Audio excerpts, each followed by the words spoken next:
بعد الشكاوي المتكررة من المواطنين بالمنطقة من تدهور الغابات بسبب القطع الجائر للأشجار بواسطة تجار الفحم، أسرعت مجموعة من شباب المنطقة لتقييم هذا الأمر، وذلك بعمل مسح ميداني شامل للمناطق المتأثرة يوضح جزء من الجريمة المرتكبة بحق الإنسان والبيئة والأجيال القادمة. ونحن هنا نعرض هذا الأمر للجهات الرسمية والجهات العاملة في مجال البيئة للعمل سوياً لإيقاف هذه الجريمة وحماية الغطاء النباتي بشقيه الرعوي والغابي من الفناء. يتمتع السودان إحدى دول القارة الإفريقية بموارد طبيعية ذات مناخات متعددة ومصادر مياه عذبة ومساحات غابية كبيرة، ويشكل ذلك إحدى عوامل الجذب للاستثمار في مجال الزراعة والاقتصاد الوطني. المساحة الحالية للغابات في السودان حوالي 150 مليون فدان.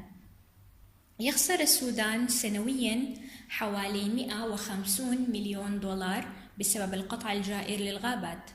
تتميز ولاية غرب كردفان بمناخات متعددة، من المناخ الصحراوي وشبه الصحراوي شمالاً إلى مناخ السافانا الفقيرة والغنية جنوباً، ويشكل ذلك موارد طبيعية متنوعة، وهذا التنوع في المناخ أدى إلى تنوع في النشاط الزراعي والرعوي والغابي. تعتبر أشجار الطلح والهشاب المنتجة لأجود أنواع الصمغ العربي إحدى دعائم الاقتصاد الوطني. تشكل ظاهرة الاحتطاب أو ما يسمى بمناجم الذهب الأسود مهدداً أساسياً للبيئة، وذلك بقطع الأشجار ذات الفائدة الكبرى من حيث إنتاج الصمغ العربي كمورد اقتصادي ومرعى طبيعي.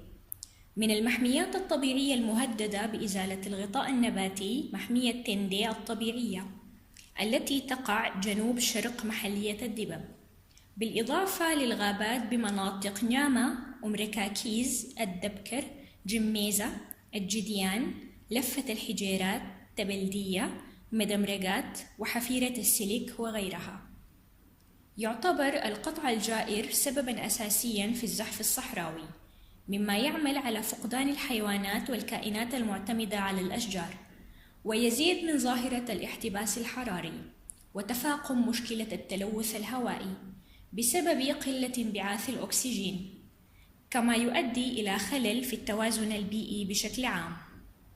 الغطاء النباتي والموارد الطبيعية هي مفتاح مستقبل السودان.